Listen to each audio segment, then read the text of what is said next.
Hello everyone, I'm Wendell Jones and welcome to this edition of the program, The Platform. On this program, we examine the national issues of the Bahamas and we invite you to join in by just watching and listening to our guests on the program today. Sports is big in the Bahamas in many areas, whether you're talking about track and field or volleyball or basketball, but boxing is huge. And for many Bahamians, the name Tureano Johnson is well known.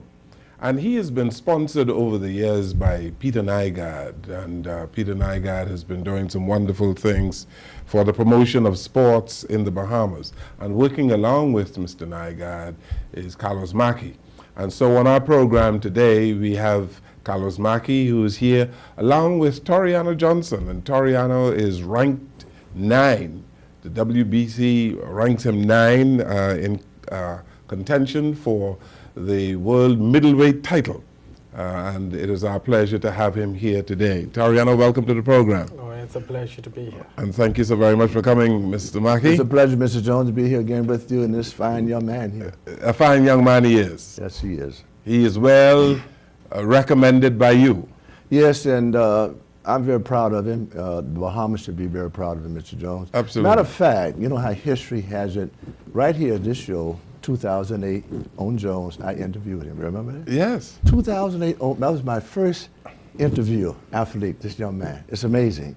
And to see him now in 2014, to see how he has grown and matured Yes. in a very positive way, humble way, because of his mother and father. But going back to Peter, it's amazing the vision that Peter had by inviting the Cuban coach over to do a clinic. And this young man was spotted. He recognized that coach said, this is the little one here. Okay. And then Peter sent him to Cuba, took all the expenses for him, everything to, he was ready to go, qualified to go to the Olympics. And then Tureano, talk about that. Yes, tell us about how you got started. Well, first of all, I got to give the Almighty God thanks. It was Him who had made all of this possible for myself. And, I have my mom and my dad, and currently now just joining the group, my wife and my daughter. I was a stranger to Mr. Nygaard in 2003 at the Carifta Games, and it was then that I had met him. And at that time, I met a very generous gentleman who is still generous even up to this time of 2014. Mr. Nygaard had awarded me the best boxer, not just the best senior boxer, but the best boxer overall for the 2003 Carifta Games held right here in the Bahamas.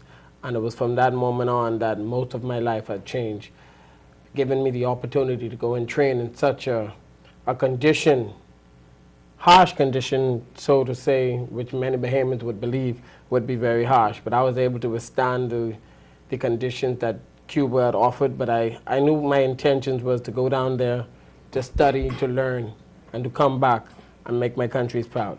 Yes, so after Carifta, how old were you when you went to Cuba? Well, I was a 16-year-old young 16? boy then. Yes, sir. Wow. Yes, and, it was an experience for me because I didn't know anything about Spanish. Okay. Out of school, So you learned some Spanish in Cuba, eh? In fact, I learned it on the street. Is that right? Yes, sir. Okay. So how long you stayed in Cuba?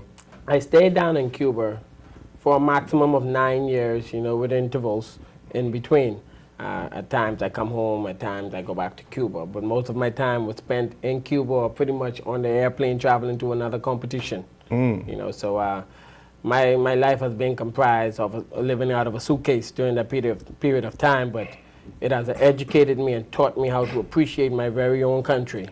After searching and traveling throughout the whole globe, I realized that I do live in a very beautiful and God-blessed country. You also went to the Olympics. 2008 Beijing Olympic. In fact, Mr. Peter Nygaard had also awarded me at that time, 2004, to go to the 2004 Olympic Games, where I was unable to qualify. I won my first 2 preliminary bouts, but in a very, as usual, so to say, unfair advantage, I was not given that opportunity. But I said, you know what, I'm going to strive and stick it out, and Mr. Nygaard supported me even after that.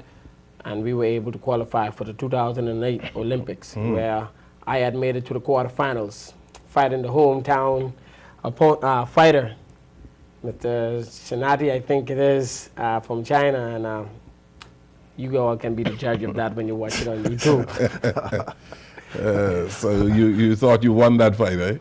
Well, the thought is one thing, but to know is even better, and I knew and know what I have done in that fight was sufficient to win that fight by a grand margin. But in an unfair situation, that did not happen. As it is common when a fighter fights in the backyard of his opponent. You know, he isn't given that fair opportunity. You have to win it by an even grander margin, such as knocking out your opponent and so on. So if boxing was like track and field, where you had that strip across the track, Yes. see which head goes for and all that, the photographic finish, boxing would have been a much more fair sport. But as it isn't so much like that. Not until commissions and associations and federations of the boxing body get together and start to look in the interest of the fighters. Okay. So you won a title, however. I just won a world title, actually, the WBC Continental title of the Americas. Congratulations. Yes, sir. And just previously went down to Dominican Republic a few days ago and won the bout over there with a first round knockout.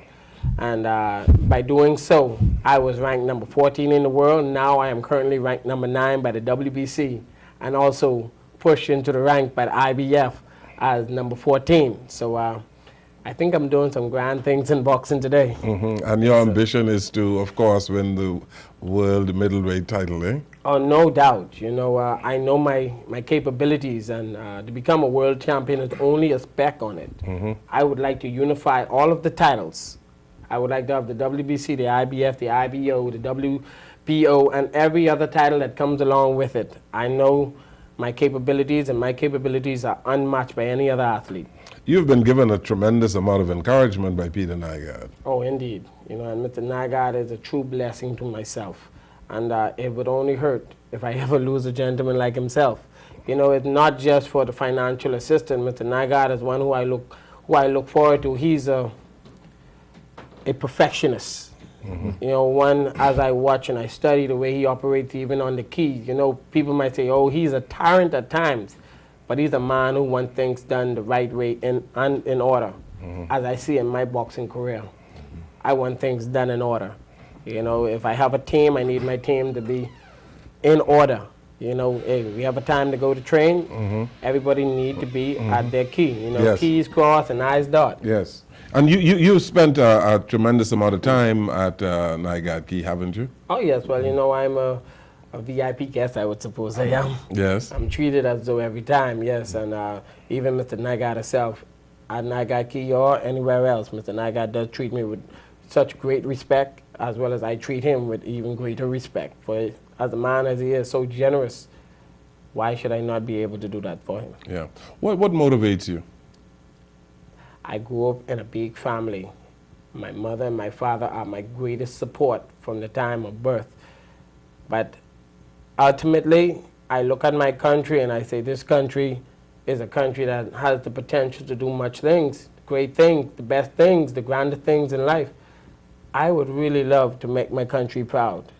And that is my urge, and that is the engine behind me right now. For given the strength that God has blessed me with, I would like to use that to bless my country with all the world titles. Wow, well said. I mean, you know, that is a great ambition to make your country feel proud in the sport that you've have chosen. Wonderful, isn't it? Fantastic. This is why I say he's a very special young man. And there are other Tureanos out there, but it needs someone like Peter grabbed him to grab them. And that's the key. Recognize the talent that we have. And Tureano said it wasn't about the money, but it's about the... See, Peter saw himself as Tureano as a young boy. And so you have that in your heart and you make it. And that was one of his commitments, you know, about the toast and the Chinese guy. He said, once I get that second piece, I'm going to share it with someone. And that's what he did. He take him as a son. He really take him as a son. And any time of night he called him 2 or 3, he's excited. We saw him Sunday. He's upset because he can't be here to the fight on Friday. And by the way, all of my Bahamian people, now this is, you're talking about pride This is one here. This is a Bahamian pride. I'm challenged every young man, got young boys, to take them out to the fight on Friday night at Kendall Isaac Gym. This is a Bahamian. This is a Bahamian thing. Ain't no excuses. Ain't no bad shooting drugs. This is a young man who's brought up, spiritual values, his mother and father, and he's a role model. If you want to be successful, watch Tureano, and he's going to teach you how to be successful. Was it easy? Oh, far from it, but God never said it would have been. Them 4 Ds I talked about, dedication, determination, drive, and discipline, Oh, yes. you master those. Oh, and I'm still trying. I can never be an expert in them, but I'm going to continue to try my best. Yes, and you've been in boxing now for how many years? Well, I've been in boxing. I'm one who was very multitaskable. I was able to do volleyball, basketball, not so great at basketball, even softball at times, but all of them started from the age of 7 years old. I am 30 now, and I'll be 29 next year. I hear you. Yes, I sir. hear you. You know, I'm only getting younger. You know, I Yes. do live and try to live a healthy life. You know, I eat the proper food. You won't catch Tureano out partying late in the night or even trying to catch a cold or a draft. And you definitely won't see me drinking nor smoking. You know, it just isn't something that the body wants, so why would I give it? So, and all of those things, the lifestyle of a fighter, you know, you continue to live like that, you only can become younger. Since Carlos mentioned the fight on Friday, tell us about your opponent. My opponent, Mr. Humberto Toledo, he's one who had 41 wins and 10 losses. And all of his loss came to world champions and multi-world champions. Why have I chosen an opponent like Mr. Toledo? Because I know myself, I am a world champion. I may not have the hardware around my waist right now, but when the Bahamas comes Friday night, they will see an athlete who they never thought would have been able to make it this far, perform in a, let's say, in a majestical manner. I can only expect explosion when I get into that ring. The very first time I'm actually fighting in my own country, as opposed to me fighting in Philadelphia or Washington or even in Dominican Republic, where you have thousands of fans booing against you. Now, and I've only had, what, about a handful of fans for myself there, and you could barely hear even them among that big crowd. I'm going to actually have at least about 1,000 fans here in the Bahamas coming to cheer me on. You only can expect a thunderclap and a lightning strike to happen inside that ring when I get inside. Yeah, Brother John. He's fired up. See, that confidence. You're fired up and ready to go, ready eh? to go, huh? It is something I've been yearning for quite a while. You know, I'm a patriotic man. This is my country, and it is sad to see the downfall that my country has taken thus far with crime and all the social ills. Let's try to bring some encouragement to the Bahamian public by showing there are some goods that happens in this country. You know, we do have young men and women out there just striving to make this country better. Let's promote and advertise them rather than advertise the killing and the drug dealers and all of the negative ills in this country. Let's try to promote good. I wanted to get to that, but since you got to that a little early, let's talk a little about that. What kept you away from the gangs? What kept you away from what we see in vogue in our country? The behavior of our young men who seem to want to be involved in all of the negative cultural influences. My mother is Ikena Minus Johnson. My father's Irvin Cartwright Johnson. They are my earthly gods, and they've always said to me, idle hands are the devil's workshop. And that is as true can be. My mom and dad always found something for us to do, whether we were doing something technical, athletic, or even vocational. We were always a part of some institution. We never had the negative time, and I call it negative time because doing something is doing a lot of mess. You know, and we never had the time to do any of that sort of stuff. Our mothers and our fathers were always there to make sure you're going to do something, even if you have to work. We were there, we're working at tender age of 10 years old, me and my brother, along with my sister, doing construction. That is, you know, and construction was really hard for us at that time, too. But yes, you know, what kept me away from crime? the fact that we always had something to do. The way I see it, crime and violence is a sickness. We do have a cure for it. So parental involvement is extremely important in the rearing of a young man in this country. From experience, I would say so. You know, my mom and dad, you know, as strict as they may have been, I know they always loved me, regardless of them giving you a slap on the back or even a stick in the hip. And that's meaning a whop on the hip, that is. Yeah. But yeah, you know, they were very strict with us, but we knew they did it out of love for us. And I tell you today, I'm not a perfect man, but I am proud to be the man that I am today because of my mother and my father. And you had many people who, many young men who grew up with you, who I'm sure got involved in some trouble and in trouble with the law, eh? Oh, no doubt. You know, I have a lot of parents who have stepped alongside the way, you know, and stepped out of place. And for the mere fact that a lot of them came from single parents. And I see that as a serious issue here in this country where a lot of them don't have fathers in the home. And that's a sad case, you know. My dad only had to look at me once, never really had to put a hand on me. And I knew I ought to straighten up right, or something serious could happen to me. So yes, a lot of my friends step outside, and I do believe it's because of parental guidance. Boxing itself is a particular discipline that helps in shaping and molding an individual, I assume. Oh yes, you know. Tell us about it, the discipline of boxing. Well, you know, boxing is not a sport. I don't care what anybody says, it's not a sport. It's not a sport. It's a lifestyle. It's a lifestyle. Okay. As an athlete, in fact, boxing does not have a season. As for track and field would have a season, basketball would have a season. Boxing is all year long, which comprises into just one group, a lifestyle. You have to continue and constantly train and be ready for that opportunity. I cannot say, okay, I'm going to take this month off and do this. I take a month off, I might end up 30 pounds over than I used to be. You know, I take a month off, I could miss out on an opportunity for me to do something spectacular in the ring. You know, boxing is a lifestyle. You have to eat healthy every single day. You have to work out every single day. Just as your heart beat, that's just how your boxing has to beat. And that's what makes it a lifestyle. When you say you work out every single day, what do you do? Run? Well, there is competition training and there is relaxation training. Okay. My relaxation training is just simply going to the gym, hitting the bag, shadow boxing, skipping, doing a little bit of running, swimming, and a little bit of sparring. That is my relaxation. A little bit of sparring. Yeah, a little bit of sparring. Now, there are some people, you know, we are in a culture of violence in our country, Tureano, and some people would suggest that boxing is a violent kind of sport, and we want to get away from violence in this society.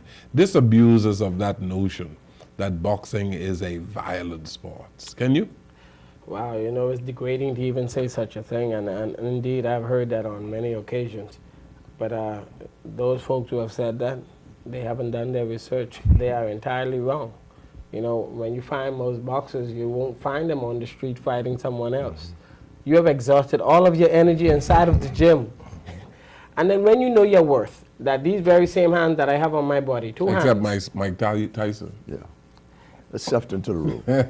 That's where a role model comes into place there also, and parental guidance. But when I look at myself and I have two hands, I said, wow, you know, these are worth so much more than hitting some fool to say on the street and get nothing for it other than handcuffs around it.